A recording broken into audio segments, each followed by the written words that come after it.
Bonjour chers étudiants de la Bible, nous sommes vraiment heureux d'être avec vous aujourd'hui. Nous sommes dans notre série dans le sanctuaire et aujourd'hui nous allons voir un peu plus en détail les acteurs, notamment les Lévites et leurs fonctions. Juste avant de commencer le sujet, prenons la position adéquate et demandons au Dieu de l'univers de nous instruire dans toute la vérité. Prions. Notre Père qui est aux cieux, que ton nom soit sanctifié, que ton règne vienne. Que ta volonté se fasse dans notre vie. Humblement, nous nous prosternons devant toi. Nous enlevons nos chaussures, Seigneur, alors que nous entrons dans ton sanctuaire. Et nous voulons voir les acteurs, leur nombre, leur histoire, comment cela a évolué, et notamment pour les Lévites. Donne toi-même nous montrer toute la vérité, continuer à nous enseigner, aussi bien nous qui sommes ici que tous ceux qui vont regarder cette vidéo, que vraiment nous puissions être touchés par toi et mieux comprendre ce que tu attends de nous alors que nous sommes dans le sanctuaire. Au nom de Jésus, nous t'avons prié. Amen. Pour bien comprendre le sujet des Lévites et de leurs fonctions, il faudrait montrer à l'origine qui est Lévi et d'où viennent les Lévites. Aussi, je vous invite à ouvrir la Bible et ensemble, nous allons essayer de comprendre cette histoire. Allons dans Genèse au chapitre 29 plus précisément. Genèse, chapitre 29, et nous sommes au verset 31. La Bible nous dit « L'Éternel vit que Léa n'était pas aimée, et il la rendit féconde, tandis que Rachel était stérile. Léa devint enceinte et enfanta un fils, à qui elle donna le nom de Ruben, car elle dit « L'Éternel a vu mon humiliation, et maintenant mon mari m'aimera. » Elle devint encore enceinte et enfanta un fils, et elle dit « L'Éternel a entendu que je n'étais pas aimée, et il m'a aussi accordé celui-ci. » Et elle lui donna le nom de Siméon. Elle devint encore enceinte et enfanta un fils, et elle dit « Cette fois, mon mari s'attachera à moi, car je lui ai enfanté 3 fils. C'est pourquoi on lui donna le nom de Lévi. » Lévi, celui qui s'attache. Et Léa, la mal-aimée, va avoir 3 garçons, et le 3e, Lévi. Quand on va dans Genèse 49, verset 1, nous allons voir que Jacob va appeler ses fils pour leur dire, pour prophétiser à leur sujet. Et qu'est-ce qui va être dit de Lévi?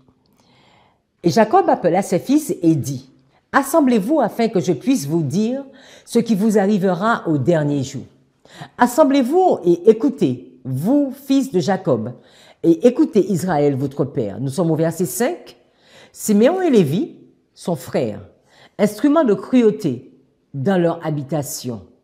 Ô mon âme, n'entre pas dans leur conseil secret. Mon honneur ne s'unisse pas à leur assemblée, car dans leur colère, ils ont dû tuer des hommes, et dans leur détermination, ils ont démoli la muraille. Maudite soit leur colère, car elle a été violente, et leur fureur, car elle a été cruelle. Je les diviserai en Jacob, et je les disperserai en Israël. » Ici, il est question de l'histoire de Sichem avec Dina. Nous le trouvons au chapitre 34 du même livre de la Genèse. Et Jacob, alors qu'il est sous son lit de mort, va prononcer contre ses 2 fils une malédiction. Une malédiction sur Siméon et sur Lévi.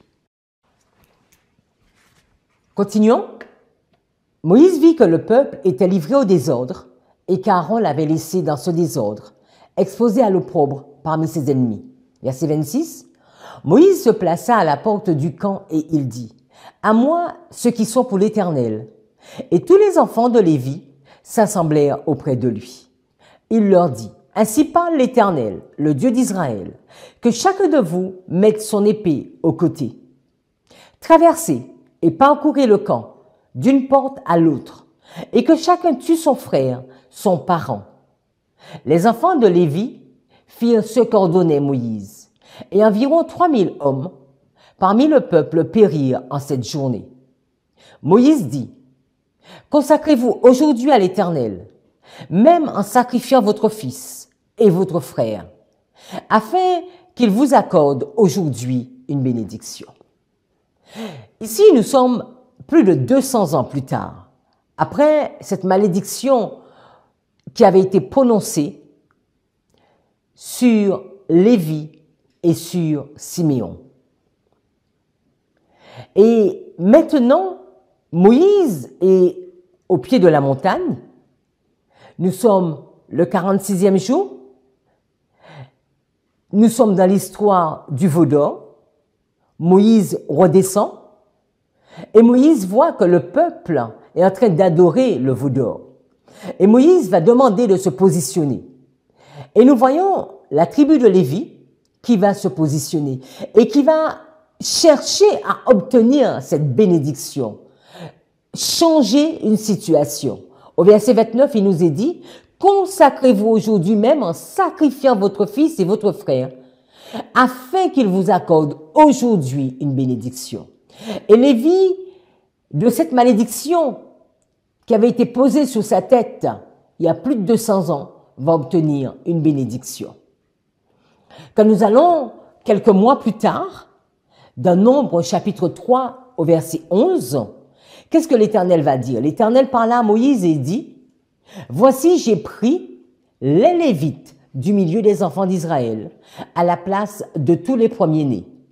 Les premiers-nés des enfants d'Israël et les Lévites m'appartiendront. Car tout premier-né m'appartient.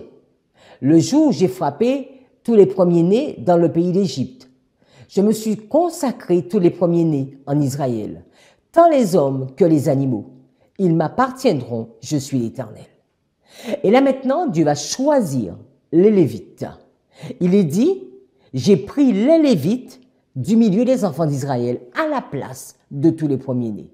Les premiers-nés, donc depuis longtemps déjà, ils appartenaient à l'Éternel et maintenant, les Lévites sont choisis. Continuons. Par ordre du Seigneur, la tribu de Lévi fut mise à part pour assurer les services du sanctuaire. Cette tribu remplaça ainsi le père de famille qui avait servi de prêtre dans les tout premiers temps, ainsi que le fils aîné qui lui avait été substitué depuis le temps d'Abraham. Dès ce moment, Dieu accorda cet honneur à la tribu de Lévi en récompense à sa fidélité, comme aussi de son courage et de son zèle, lors de l'affaire du veau d'or au Sinaï. Donc dans cette histoire déjà, il y a beaucoup de réconfort, il y a beaucoup de courage, vraiment une grande vision. Peu importe comment a pu être notre passé, il y a un changement qui peut se produire. Et ce changement va se produire dans la vie de la tribu de Lévi. Lévi n'est plus vivant quand cette bénédiction va être prononcée sur ses descendants. Quand nous allons dans Exode 4, verset 14, il est dit à Aaron le Lévite. Donc nous allons voir tout à l'heure un peu plus en détail qui composait, comment était composée la famille de Lévi. Donc Aaron le Lévite de la tribu de Lévi.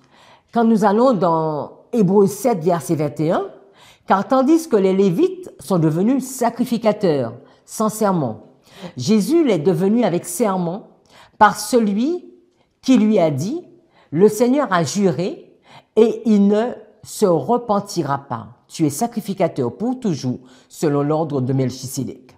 Alors Lévite, sacrificateur, qu'est-ce qu'il faut comprendre? Si on va dans Néhémie 10, verset 38, qu'est-ce qu'il est dit? Le sacrificateur, fils d'Aaron, sera avec les Lévites quand ils lèveront la dîme et les Lévites apporteront la dîme de la dîme à la maison de notre Dieu dans les chambres de la maison du trésor. Donc, c'est sûr qu'il y a toute une confusion entre les Lévites et les sacrificateurs et nous allons essayer de mieux comprendre ceci dans cette étude. Regardons. Lévi. Donc, Lévi, c'est le fils de Jacob. On a vu que c'était le troisième et qui veut dire attachement. D'accord?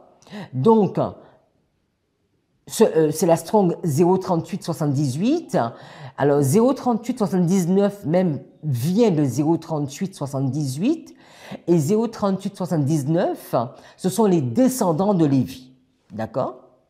Donc attachement Lévi, attachement et descendant de Lévi.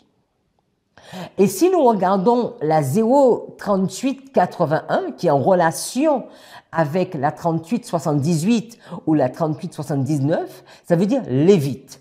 Donc lévite, deux points, c'est la fonction, c'est la famille. Donc lévite, ça vient de Lévi, on voit bien. Donc c'est la fonction, la famille, ça veut dire joint à. On a également la 3867 qui veut dire joindre, ou encore 3880, 3880 qui vient d'un 3879 et qui veut dire couronne. Donc Lévi, lévite, joindre, couronne. Tout ceci est en relation. Deutéronome 38, verset 8 nous dit, sur Lévi, il dit, les Tumim et les Urim ont été confiés à l'homme saint que tu as tenté à Massa et avec qui tu as contesté aux eaux de Mériba. Lévi dit de son père et de sa mère, je ne les ai point vus. Il ne distingue point ses frères, il ne connaît point ses enfants. Car ils observent ta parole et ils gardent ton alliance. Ils enseignent tes ordonnances à Jacob et ta loi à Israël. Ils mettent l'encens sous tes narines et l'holocauste sur ton autel. Bénis sa force ô Éternel. Agrée l'œuvre de ses mains. Brise les reins de ses adversaires et que ses ennemis ne se relèvent plus. Donc ici, nous voyons sur Lévi des bénédictions, mais également cette fonction, ils enseignent tes ordonnances. Regardons un peu mieux la généalogie de Lévi. Donc Lévi, troisième fils de Jacob et de Léa. Lévi, à son tour, va avoir trois fils, Kohath, ou bien Kehat, en fonction des versions, Gershon, Merari, et une fille, Jochébed. Certainement d'autres enfants, mais on va noter sous ces quatre que j'ai retenus. Donc Jochébed, Kehat, Gershom, Merari. Jochébed va se marier, s'unir avec Amram. Amram, c'est le fils de Kehat. Donc, Jochébed, c'est la tante d'Amram. Jusqu'ici, ça va? Donc, Lévi va avoir Jochébed, Kehat, Gershon et Merari. Kehat, lui, va avoir Amram, Jitséar, Hébron, Uziel. Et Amram va se marier avec Jochébed et eux, ils vont avoir trois enfants que nous connaissons, Aaron, Myriam et Moïse. Donc, Lévi, quand on parle de Lévi, on parle de Kehat, donc Jitséar, Hébron, Uziel, mais on va parler de Gershom aussi. Gershom a eu deux fils, Libni et Shimei, donc c'est également des enfants de Lévi. Et Merari va avoir deux fils, Mashli et Mouchi, ce sont également les enfants de Lévi. Donc quand on entend parler de la famille de Lévi a tout ce monde. Alors, il va y avoir un zoom qui va être fait sur Aaron. Donc Aaron, c'est le fils de Jochébed et d'Amram. Et Aaron va avoir quatre fils. Donc Nadab, Abihu, Éléazar et Itamar. Nadab et Abihu qui vont mourir très vite. Et il va rester Éléazar et Itamar. Et la prêtrise, les sacrificateurs, les prêtres, c'est la famille d'Aaron. Donc tous les autres, ils viennent de Lévi, ils auront comme fonction Lévite. Donc ça va dépendre beaucoup. Il y a certains qui vont dire que Lévite c'est un nom de famille, Parfois, c'est une fonction. Donc, pour faire simple, dans cette étude, je propose que sacrificateurs, on va les appeler, donc il y aura les sacrificateurs, les prêtres, c'est pas le sujet d'aujourd'hui, la prochaine fois, et du sujet de Lévi et leurs fonctions, donc les Lévites. Donc, ce sont les enfants de Moïse, Gershom et Eliezer, mais ce sont les enfants de Jitséa, d'Hébron, d'Uziel, de Libni, de Shimei, de Machli, de Mouchi. Alors, on va voir que des enfants de Kehat, il va y avoir des chantres. Les enfants de Libni aussi, quand on va descendre, vous avez souvent entendu parler d'Azaph, mais il vient de la famille de Libni. Et il va également avoir des chantres de la famille de Machli. On verra tout ceci plus en détail dans cette étude. Donc, notons que quand on parle de Lévites, ce sont des enfants de Lévi, mais qui ne vont pas avoir la même fonction que les sacrificateurs, qui eux aussi sont de la famille des petits-enfants de Lévi. Alors, dans 1 Chronique 23, verset 14, les descendants de Moïse, hommes de Dieu, furent comptés dans la tribu de Lévi. Donc, les fils de Moïse, Gershom et Eliezer, ils furent comptés dans la tribu de Lévi. Le fils aîné de Gershom furent Shebuel.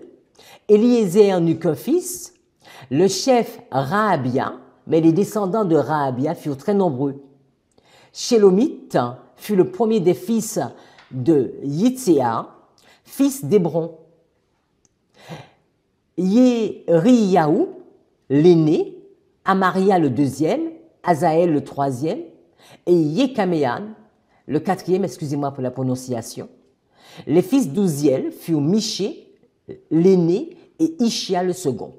Donc on voit que même les enfants de Moïse ne sont pas comptés parmi les sacrificateurs parce qu'ils ne sont pas des enfants d'Aaron. Donc les sacrificateurs, ce sont les enfants d'Aaron qui naissent d'Aaron. Autour du tabernacle et de son parvis, les tribus des enfants d'Israël dresseraient leur tente en 4 grands groupes, d'accord, comme les 4 points cardinaux. Donc, il y en aura Zabulon, Juda et Issachar sous l'étendard de Juda, ils sont à l'est. Gad, Ruben et Siméon, ils sont sous l'étendard de Ruben et ils sont placés au sud. Benjamin, Éphraïm et Manassé sous la bannière d'Éphraïm, ils sont placés à l'ouest. Nephtali, Dan et Aser sous l'étendard de Dan, ils sont placés au nord.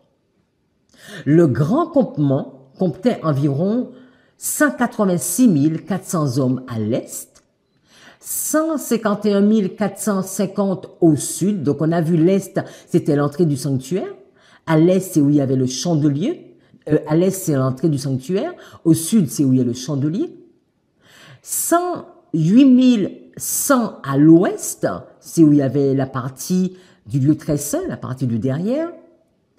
157 600 au nord, c'est où il y a la partie, c'est où il y a la table de peine proposition pour le sanctuaire. En outre, la tribu de Lévi était divisée en 3 parties, selon les 3 fils. Donc on a vu Gershom, Kehat et Merari, qui devaient installer à proximité immédiate du tabernacle. Donc, Kehat, sa famille, on va les appeler les Kéhatites. On va dénombrer environ 2750 hommes et seront placés du côté sud. Donc, Kehat est placé du côté sud. Il est placé du même côté que Gad, Ruben et Siméon.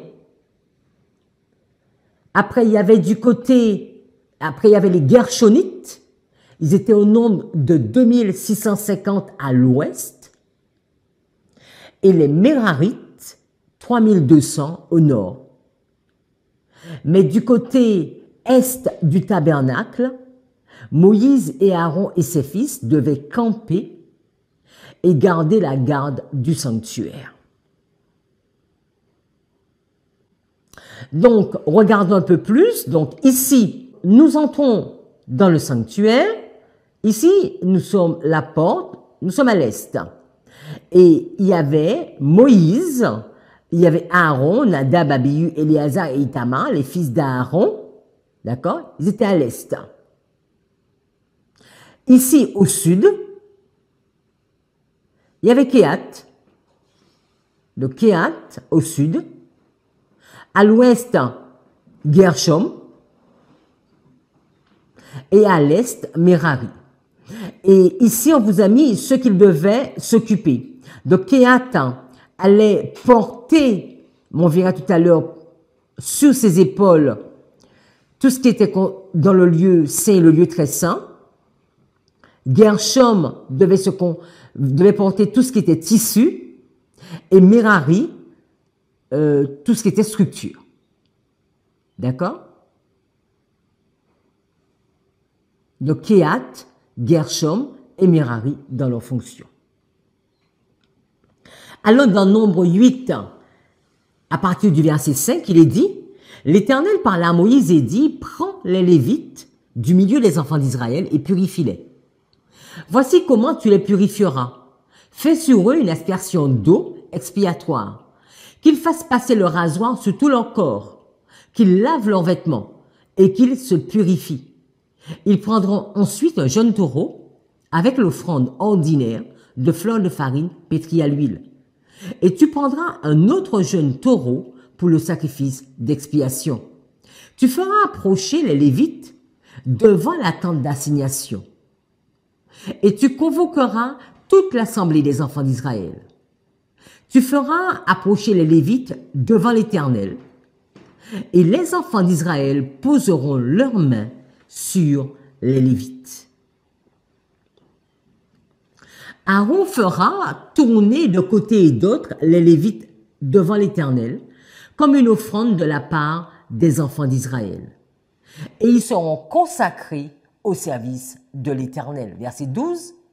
Les Lévites poseront leurs mains sur la tête des taureaux, et tu offriras l'un en sacrifice d'expiation, et l'autre en holocauste, afin de faire l'expiation pour les Lévites. Tu feras tenir les Lévites debout devant Aaron et devant ses fils, et tu les feras tourner de côté et d'autre comme une offrande à l'Éternel. Tu sépareras les Lévites du milieu des enfants d'Israël, et les Lévites m'appartiendront. Verset 15. Après cela, les Lévites viendront faire le service dans la tente d'assignation. C'est ainsi que tu les purifieras et que tu les feras tourner de côté et d'autre comme une offrande. Donc, ils devaient être tournoyés comme une offrande. Car ils me sont entièrement donnés du milieu des enfants d'Israël. Je les ai pris pour moi à la place des premiers-nés, de tous les premiers-nés des enfants d'Israël. Car tout premier-né des enfants d'Israël m'appartient, tant des hommes que des animaux. Le jour où j'ai frappé tous les premiers-nés dans le pays d'Égypte, je me les suis consacrés.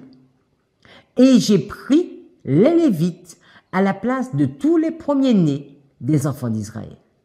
J'ai donné les Lévites entièrement à Aaron et à ses fils, du milieu des enfants d'Israël, pour qu'ils fassent le service des enfants d'Israël dans la tente d'assignation, pour qu'ils fassent l'expiation pour les enfants d'Israël, et pour que les enfants d'Israël ne soient frappés d'aucune plaie en s'approchant du sanctuaire. Donc ainsi, ils ont été consacrés, les Lévites vont être consacrés et vont être donnés à l'Éternel. Quand nous regardons ce même texte dans la version du rabbinat, il est dit « Alors seulement les Lévites seront admis à desservir la tente d'assignation quand tu les auras purifiés et que tu auras procédé à leur balancement. » Donc, les Lévites vont être consacrés à l'Éternel. Et on a vu dans la version du rabbinat cette notion de balancement. Cela vous fait penser certainement à la gerbe agitée qui devait être agitée devant l'Éternel, les prémices, et cette gerbe qui était liée, et cela nous fait penser même à la définition même de Lévi, qui était attachement, attaché, lié. Donc on voit vraiment toute cette notion. Ce sont les premiers, ce sont les tout premiers qui sont choisis et qui sont offerts à l'Éternel à la place des premiers-nés, donc les Lévites. Allons dans Nombre au chapitre 8. Nombre au chapitre 8. Au verset 23, il nous est dit, « L'Éternel parla à Moïse et dit, « Voici ce qui concerne les Lévites. Depuis l'âge de 25 ans et au-dessus, tout Lévite entrera au service de la tente d'assignation pour exercer une fonction. Mais si vous allez au préalable, quand on a fait le dénombrement, donc nous sommes au chapitre 4, qu'est-ce qu'il est dit? Nombre 4, verset 23. Tu feras le dénombrement depuis l'âge de 30 ans et au-dessus jusqu'à l'âge de 50 ans de tous ceux qui sont propres à exercer quelque fonction dans la tente d'assignation. Donc, il est important de noter deux expressions différentes. Il y a cette notion de prompt à exercer une fonction. D'accord? Donc, on peut comprendre que ce sont ceux qui vont commencer à œuvrer dans le sanctuaire. Mais ils pouvaient entrer dans le service à partir de l'âge de 25 ans. Donc, on pourrait comprendre que de 25 ans à 30 ans, ils sont en formation, et de 30 ans à 50 ans, ils exerçaient réellement. Donc là, ils étaient prompts à exercer une fonction, alors que les autres, pendant les 5 années, c'était 5 années de formation. Donc, c'est pas une contradiction. Donc, les Lévites, dès l'âge de 25 ans, ils entraient déjà en fonction, mais c'est en formation. Et de 30 ans à 50 ans, ils exerçaient.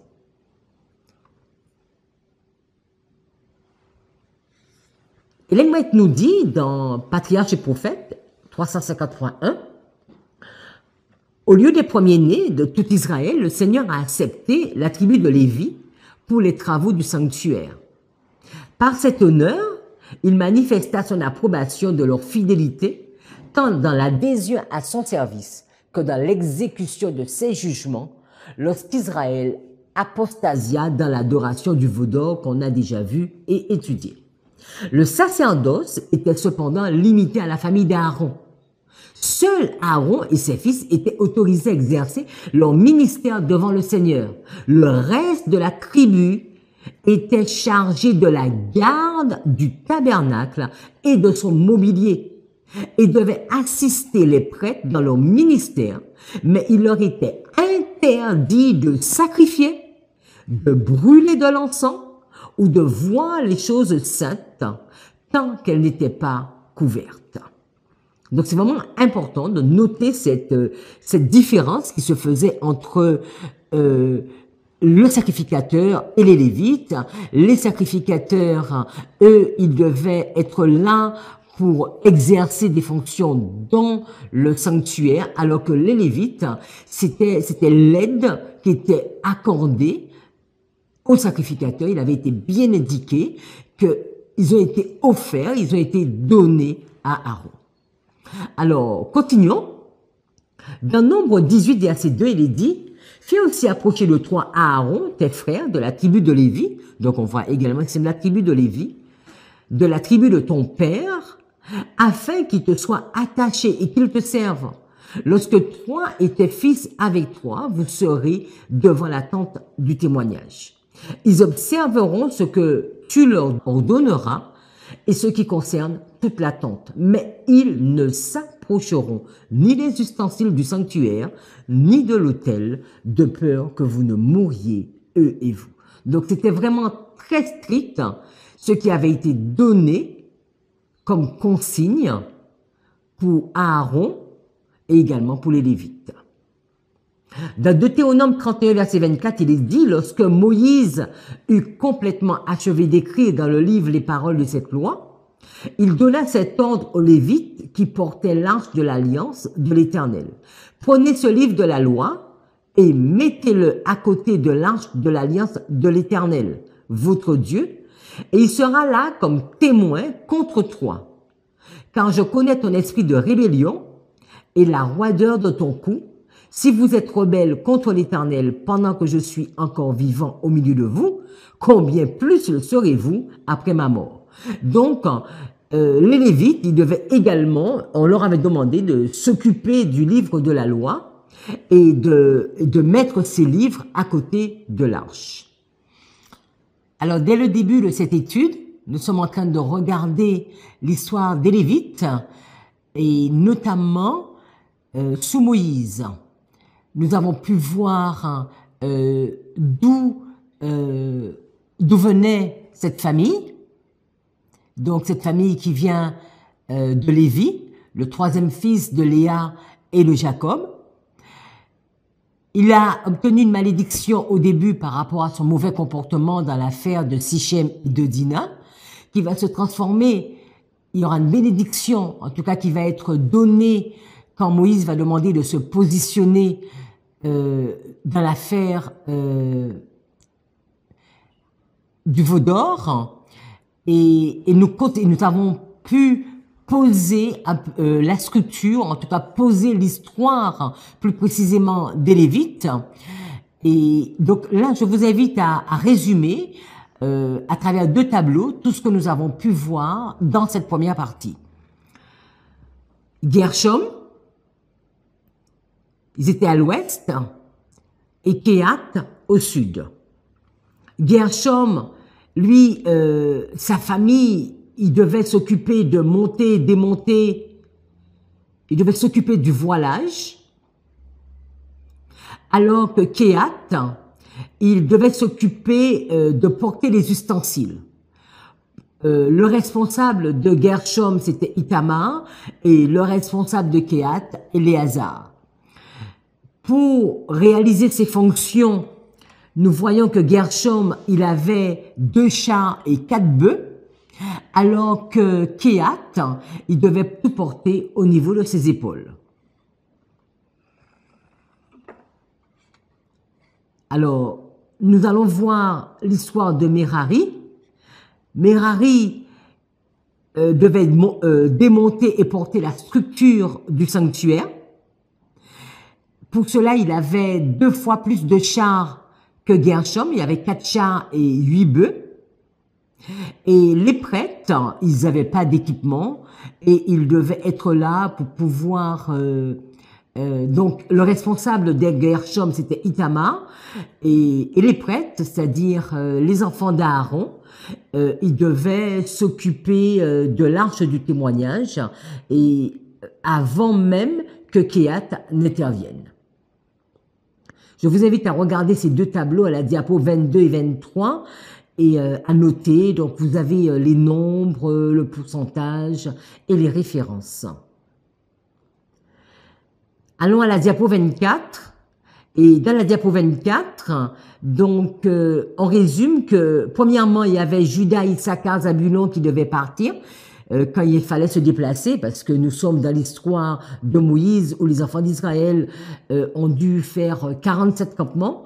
Donc, à chaque campement, à partir du moment où le sanctuaire est monté et crié, donc il y a premièrement Juda, Issachar, Zabulon qui partaient, donc ceux de l'Est.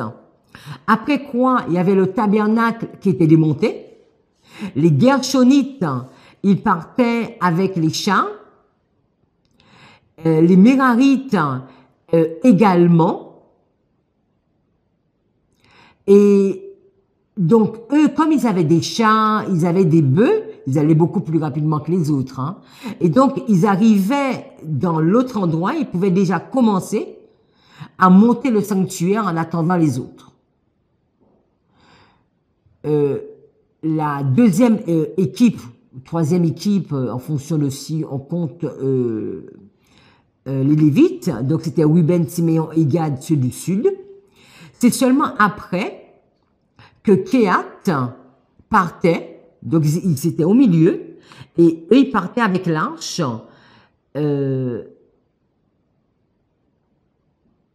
Et tout ceci était posé sur les brancards, mais au niveau, quand je dis brancard, je dis pas avec des bœufs hein, ou avec des chars. Donc, sur des brancards et posé sur les épaules.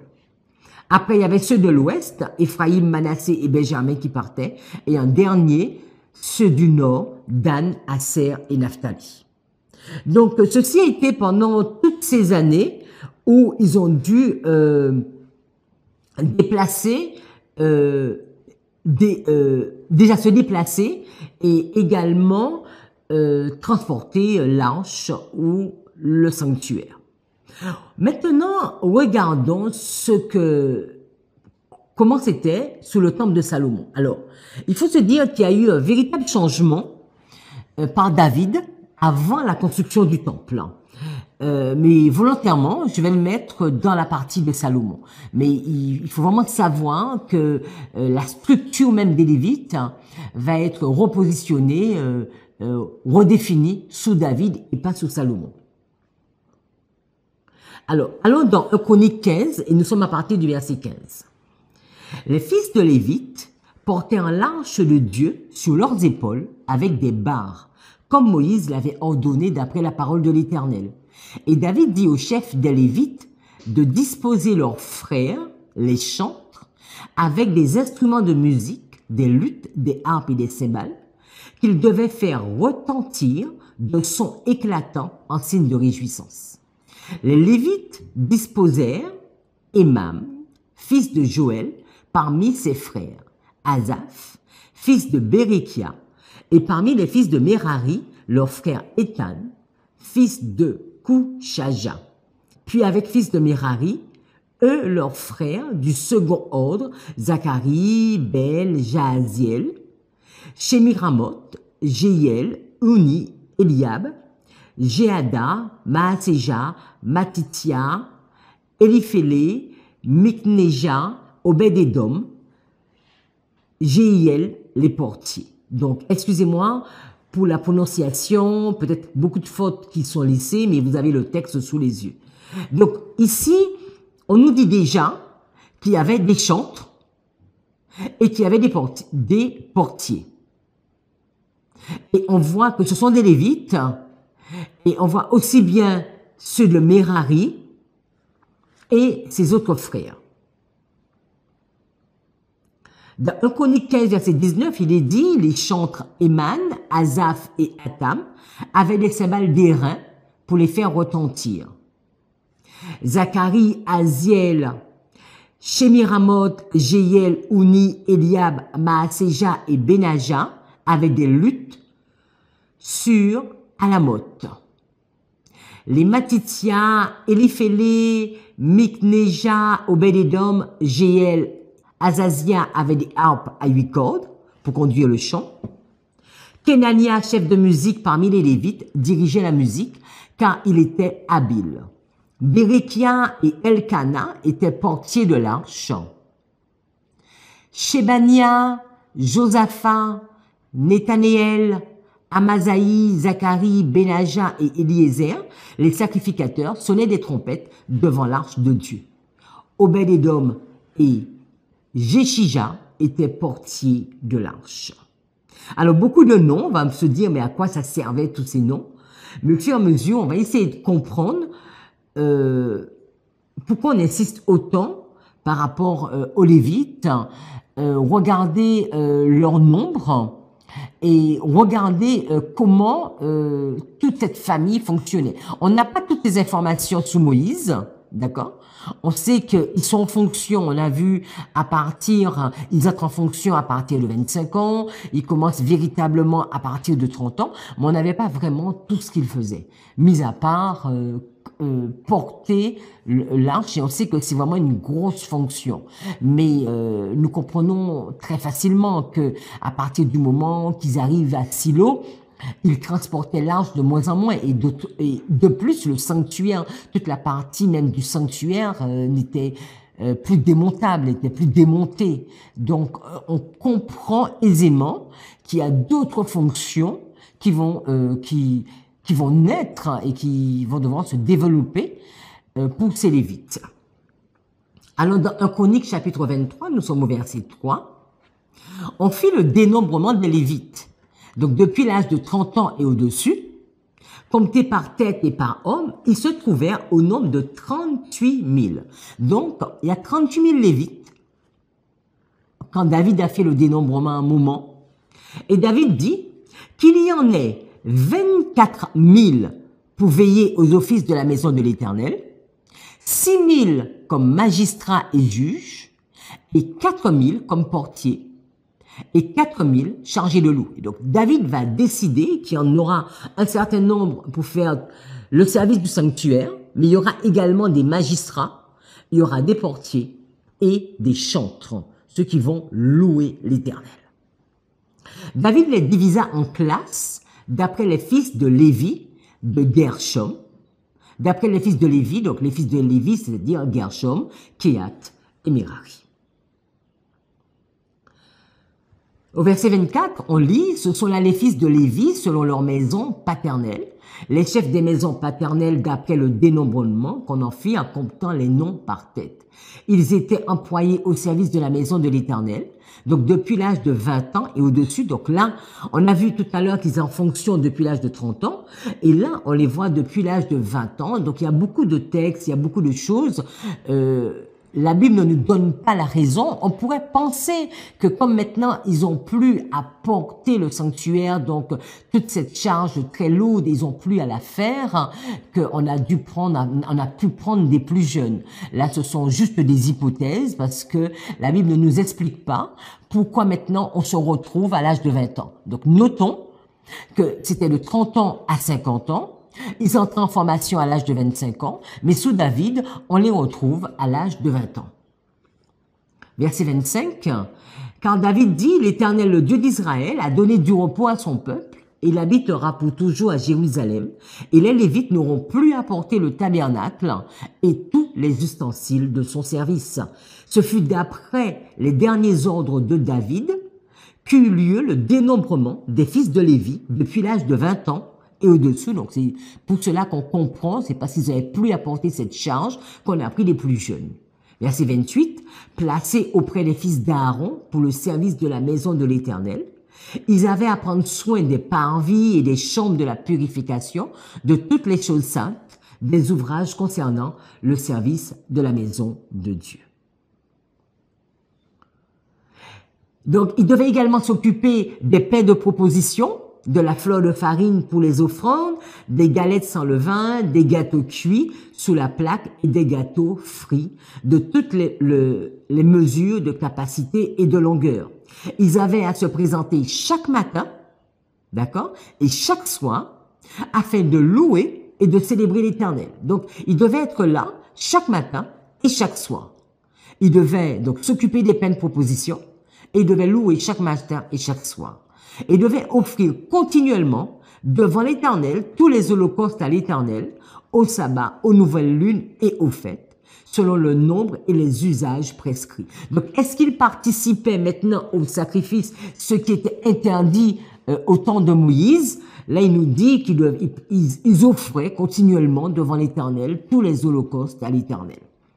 Ils donnaient leurs soins à la tente d'assignation, au sanctuaire, aux fils d'Aaron, leurs frères, pour le service de la maison de l'Éternel.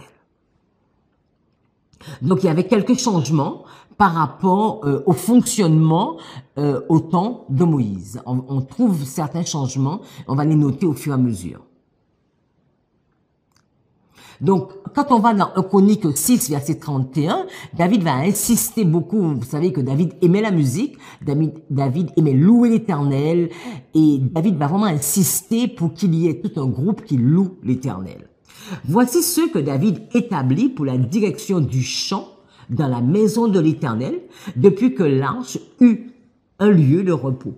Il remplit les fonctions de chantre devant le tabernacle, devant la tente d'assignation, jusqu'à ce que Salomon eut bâti la maison de l'Éternel à Jérusalem, et ils faisaient leur service d'après la règle qui leur était prescrite. Donc c'est pour cela que j'insistais pour dire que tout ceci n'est pas venu avec le temple de Salomon, mais nous le voyons déjà avant même la construction du temple, sous le règne de David. C'est là qu'il va mettre tout ce fonctionnement en place.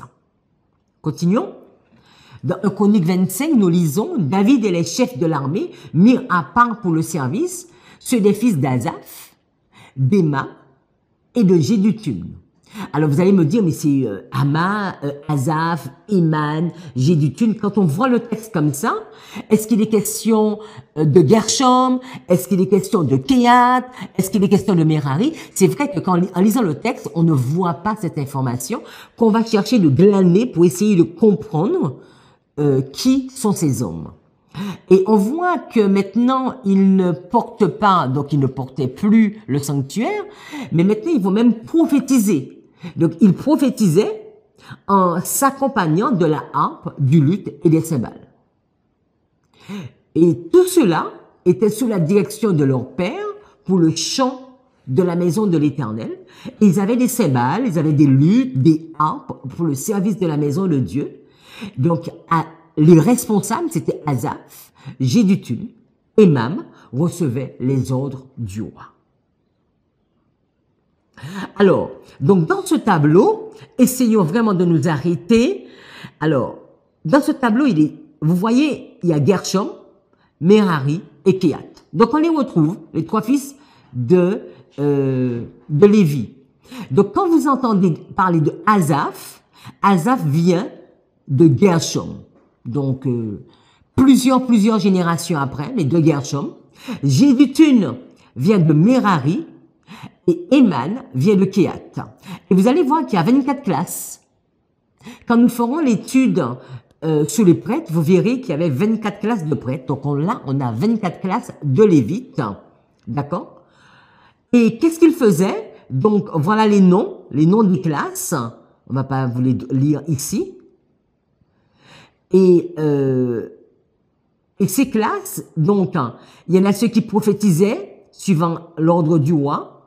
Il y en a ceux qui prophétisaient, mais avec la harpe, pour louer et célébrer l'Éternel. Et il y avait ceux qui étaient voyants du roi. Ils révélaient les paroles de Dieu et exaltaient sa puissance. Donc voilà des chantres qui louaient. Il y en avait 12 chantres par classe. Donc, il y a 24 classes et il y a 12 chantres par classe, ce qui faisait un total de 288. D'accord? Continuons. Donc là, ce sont les chantres. Regardons les portiers, parce qu'il y avait des chantres. Donc, il y en avait tous ceux qui s'occupaient du sanctuaire même, mais en plus, il y avait des magistrats, il y avait des portiers, il y avait des chantres. Alors, regardons maintenant les magistrats. Comment ils étaient? Il nous a dit, voici les classes des portiers des Coréites. Meshélémia, fils de Coré, d'entre les fils d'Asaph. Tout cela étaient des fils d'Obed-Édom. Eux, leurs fils et leurs frères, étaient les hommes pleins de vigueur et de force pour le service. Ils étaient 62 de la famille d'Obed-Édom. Je voulais juste attirer notre attention sur qui était Obed-Édom. Vous connaissez tous cette histoire où l'arche est emmenée chez les Philistins, l'arche est de retour. Après l'arche va passer, Uza va toucher à l'arche, il va mourir et David va avoir peur que l'arche entre dans sa cité. Et cette arche va se retrouver dans cette famille, chez Obed-Édom, que Dieu va beaucoup bénir. Et après, il va être dit à David, mais voilà, la famille d'Obed-Édom a été richement bénie. Et David va aller chercher l'arche de l'Éternel pour la faire rentrer dans sa maison. Et on voit que des années plus tard, cette même famille Obed-Édom continue encore à être bénie et ses fils vont être bénis. Continuons la lecture, nous sommes au verset 12. À ces classes de portiers, aux chefs de ces hommes et à leurs frères, fut remise la garde pour le service de la maison de l'Éternel. Au verset 17, il est dit, il y avait à l'Orient 6 Lévites, au nord il y en avait 4 par jour, au midi 4 par jour, et 4 au magasin, en 2 places différentes.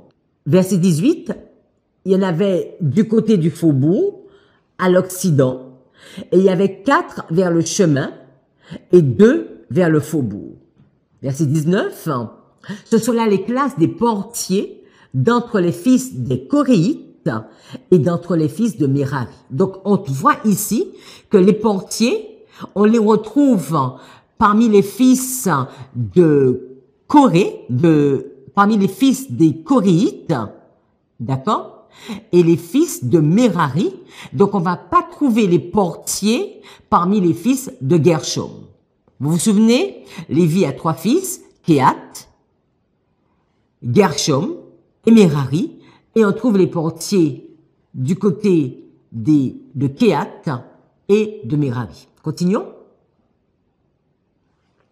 Alors, ici, nous avons un tableau et on pourrait résumer tout ceci sur le tableau. Donc, Kehat, donc, Meshélémia, eux, ils sont placés à la partie vers l'Orient, donc vers le nord, et ils sont de Kehat. Et toute la partie, donc le vert, donc c'est Merari, donc c'est la famille d'Obed-Edom. Ils sont situés dans la partie, ils sont au sud. Et on a également un autre groupe qui était sous Oza, mais qui est également de Merari. D'accord? Donc Meshélémia, c'est de la famille de Kehat, on les retrouve au nord. Et de la famille de Merari, on aura les enfants d'Obed-Edom et Oza. Et eux, ils sont à l'Occident et ils sont au sud. Et avec les différentes fonctions, là, il n'est plus question de 24 classes. Continuons. Les Lévites devaient également s'occuper de l'intendance de la maison. 1 Chronique 26, verset 20, l'un des Lévites, Achija, était l'intendance des trésors de la maison de Dieu et des trésors des choses saintes. Verset 26, c'était Shélomith et ses frères qui gardaient tous les trésors des choses saintes qu'avait consacré le roi David, les chefs des maisons paternelles, les chefs de milliers et de centaines et les chefs de l'armée. C'était sur le butin pris à la guerre qu'il les avait consacrés pour l'entretien de la maison de l'Éternel. Donc, un groupe qui s'occupait, c'était les intendants. Donc, là, on les trouve aussi bien dans la famille de Gershom, on va les trouver dans la famille de Kehat, et on va les trouver dans la famille de Merari. Et on va trouver cette notion, on va trouver encore les 24 classes. Donc, il y a une partie qui gardait les trésors de la maison de l'Éternel, une partie qui était intendant du trésor, et une partie qui gardait tous les trésors des choses saintes sur le butin pris à la guerre.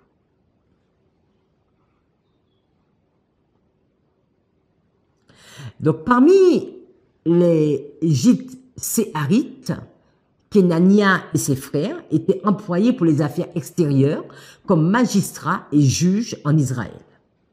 Parmi les Hébronites, Achabia et ses frères, hommes vaillants, au nombre de 1700, avaient la surveillance d'Israël de l'autre côté du Jourdain, à l'Occident, pour toutes les affaires de l'Éternel et pour le service du roi. En ce qui concerne les Hébronites, dont Jérija était le chef, on fit la 40e année du règne de David des recherches à leur égard d'après leur généalogie et leur maison paternelle, et l'on trouva parmi eux de vaillants hommes à Jaézer en Galaad. Les frères de Jérija, hommes vaillants, étaient au nombre de 2700 chefs de maison paternelle. Le roi David les établit sur les Rubénites, sur les Gadites et sur la demi-tribu de Manassé pour toutes les affaires de Dieu et pour les affaires du roi. Donc là, encore parmi les Lévites, maintenant, des magistrats et des juges. Donc on va résumer. On va trouver les magistrats et les juges, surtout au niveau de la famille de Kehat. Donc on les liste pas chez Gershom ou Merari, mais alors il y avait Jitséa, donc c'est toujours Kehat, Hébron c'est Kehat, et donc il y avait Kenani et ses frères, ou bien Achaba et ses frères, ou bien Jérija et ses frères. Donc, et eux ils étaient des magistrats donc de la famille de Kehat.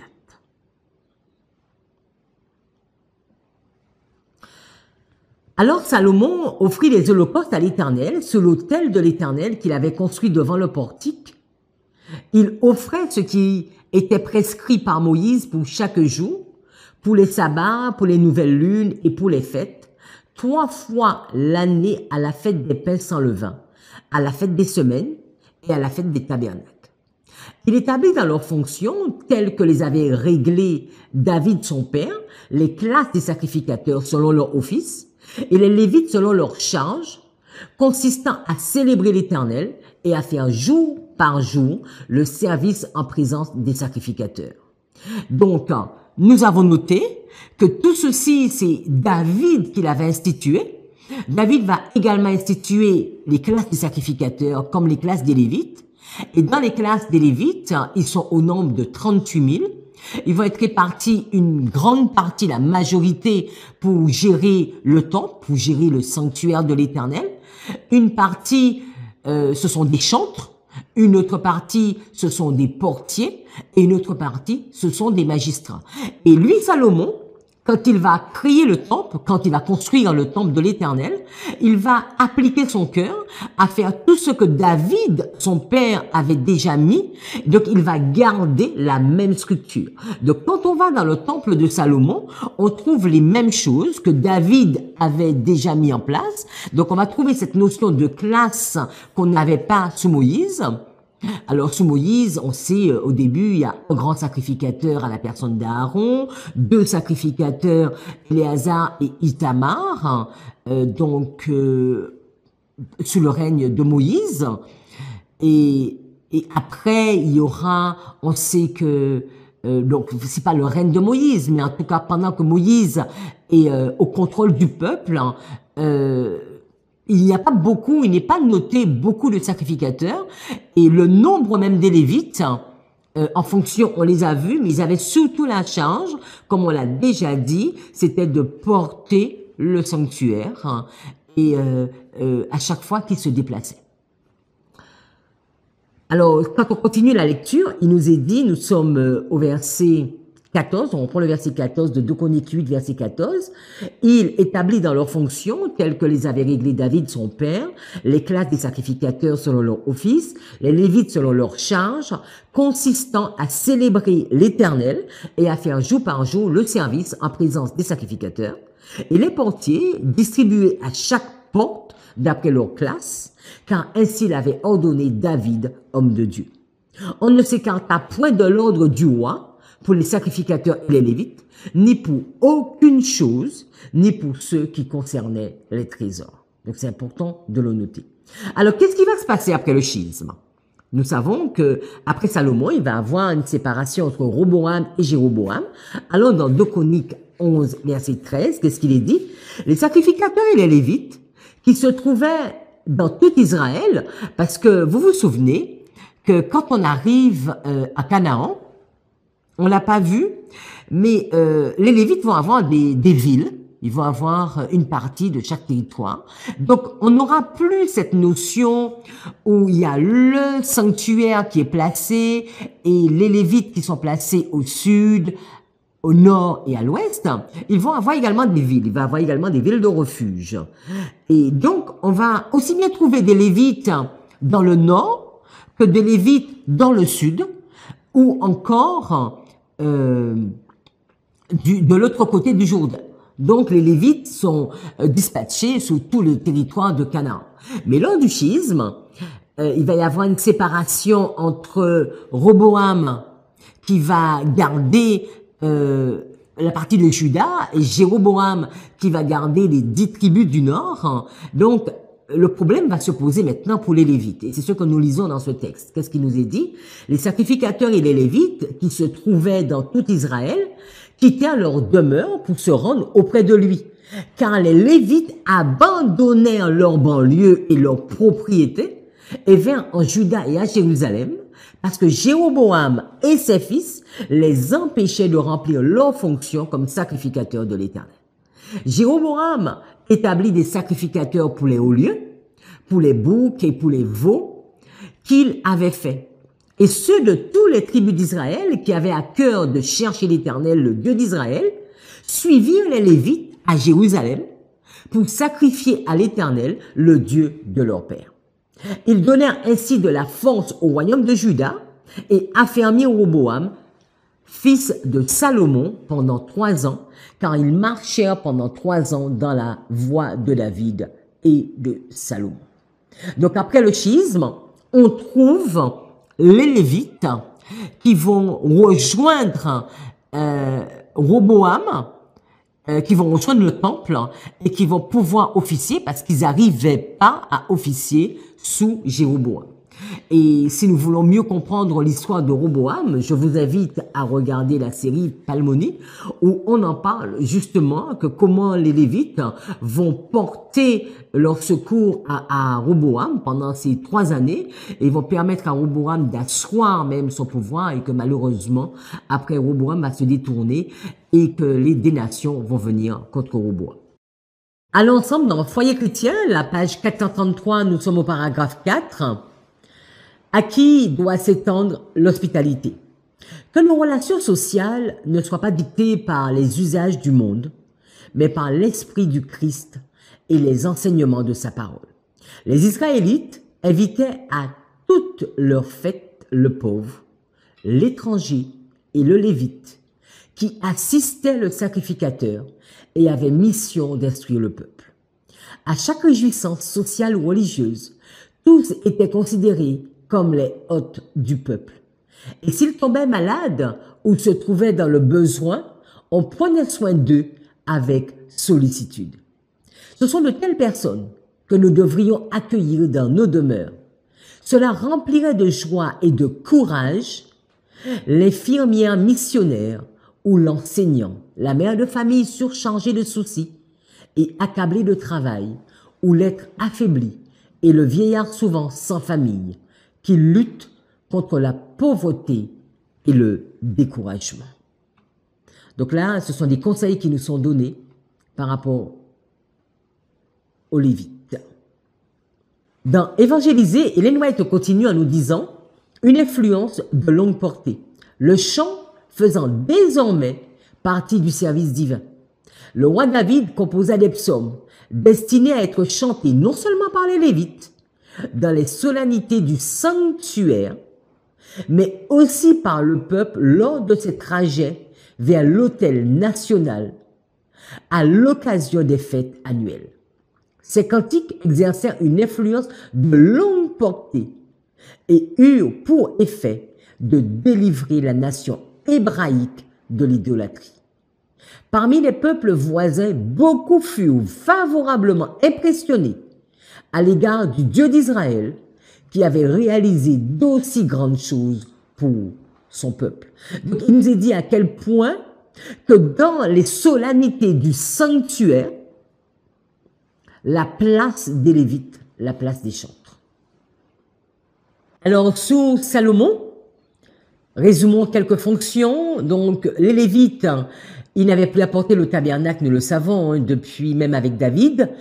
Alors maintenant, ils prennent soin des parvis et des champs. Ils purifiaient les choses saintes. Ils faisaient des pains de proposition. Ils préparaient la farine pour les offrandes. Ils faisaient des galettes sans levain, cuites et frites. Ils louaient et célébraient l'Éternel, on l'a déjà vu, chaque matin et chaque soir.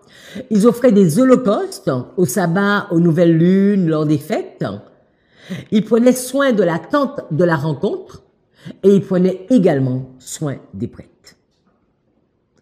Alors, en image, quelques informations, ou encore plus précisément, pas forcément des informations, mais nous allons noter après le schisme, donc après Roboam et Jéroboam, différentes actions où nous avons vu les Lévites, où nous voyons les Lévites en action, différents moments où nous voyons les Lévites en action sous les différents rois qui ont succédé. Sous Roboam, on a déjà vu que les Lévites vont quitter leur ville pour servir Dieu. Sous Josaphat, vous vous souvenez de cette histoire où les Lévites, ils enseignent avec le livre de la loi.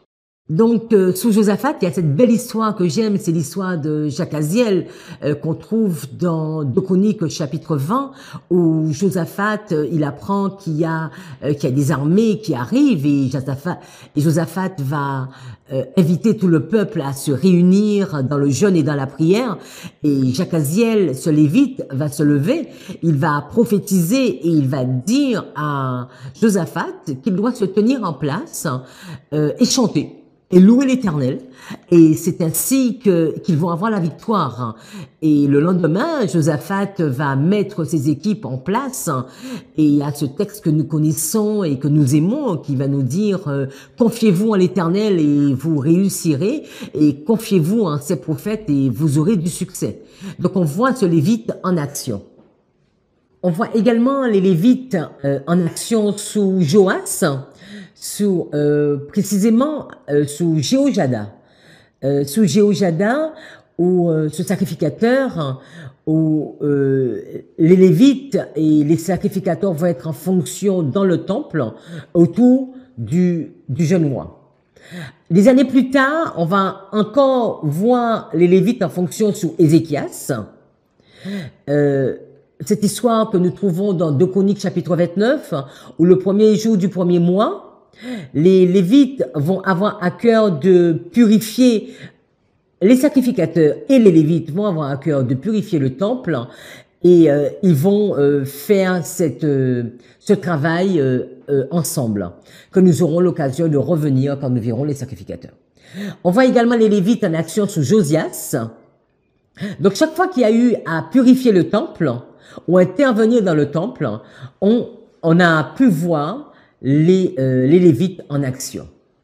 Donc, on a vu des Lévites qui sont en action quand les rois purifient le temple, mais également des Lévites qui sont en action quand les rois profanent le temple, et on va voir dans quel sens qu'ils agissent. Exemple, si nous allons dans l'histoire de Roboam, vous vous souvenez, Roboam, la 5e année du règne de Roboam, il y a le roi d'Égypte qui va monter et qui va prendre les trésors de la maison de l'Éternel. Il va prendre notamment tous les boucliers d'or qui étaient dans le temple.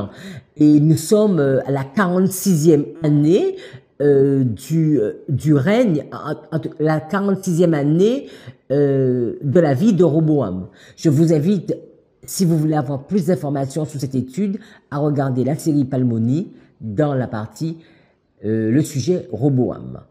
Et lors de cette action, le roi va s'humilier, et également les Lévites et les sacrificateurs qui sont en fonction, ils vont s'humilier et chercher la face de Dieu. Nous avons également une histoire sur Athalie, cet impie Athalie. Il nous est dit qu'un l'impie Athalie et ses fils ont ravagé la maison de Dieu et fait servir pour les Baals toutes les choses consacrées à la maison de l'Éternel. On va voir également sous Joas. Joas va demander de réparer le temple, mais les Lévites ne vont pas se presser pour accomplir cette action. Et le roi, quelques années plus tard, va dépouiller la maison de l'Éternel et pour faire des présents au roi de Syrie. Un autre roi qui va profaner le temple, à la personne d'Akaz, le père d'Ézéchias, il va également dépouiller la maison de l'Éternel pour faire des présents non pas au roi de Syrie, mais au roi d'Assyrie. Et il va mettre en pièces les ustensiles de la maison de Dieu. On n'a pas d'informations sur la réaction des Lévites. Est-ce que des Lévites ont contribué ou n'ont pas contribué à cette action? Et on peut également voir un roi qui a profané le temple. Manassé n'a pas été le dernier, n'a pas été le seul, parce qu'on peut également noter Sédécias, c'est le dernier roi. On va s'arrêter sous Manassé. Lui, il va bâtir les autels dans la maison de l'Éternel. Il bâtit les autels à toute l'armée des cieux dans les deux parvis de la maison de l'Éternel. Il mit l'idole d'Astarté dans la maison de l'Éternel. Donc, je propose qu'on s'arrête ici pour la première étude où nous avons vu les Lévites en fonction sous Moïse et les Lévites en fonction sous David et sous Salomon. La prochaine étude qui suit celle-ci, nous allons voir la fonction des Lévites sous le temple de Zorobabel et sous le temple d'Hérode. Je vous invite à prendre la position et nous allons prier. Notre Seigneur, notre Dieu, nous te remercions parce que tu es un Dieu bon, un Dieu organisé. Et quand tu as donné le sanctuaire, tu as mis en place des hommes pour pouvoir travailler dans le sanctuaire, travailler dans ton temple. Tu as mis des sacrificateurs et tu as mis des lévites. Tu leur as donné des fonctions. Nous voulons te louer et te remercier pour tout cela. Et permets-nous de mieux comprendre tout ce qu'ils ont à faire, tout ce qu'ils avaient à faire, afin que nous puissions faire les applications justes dans notre histoire. Béni sois-tu. C'est au nom de Jésus que nous t'avons prié. Amen.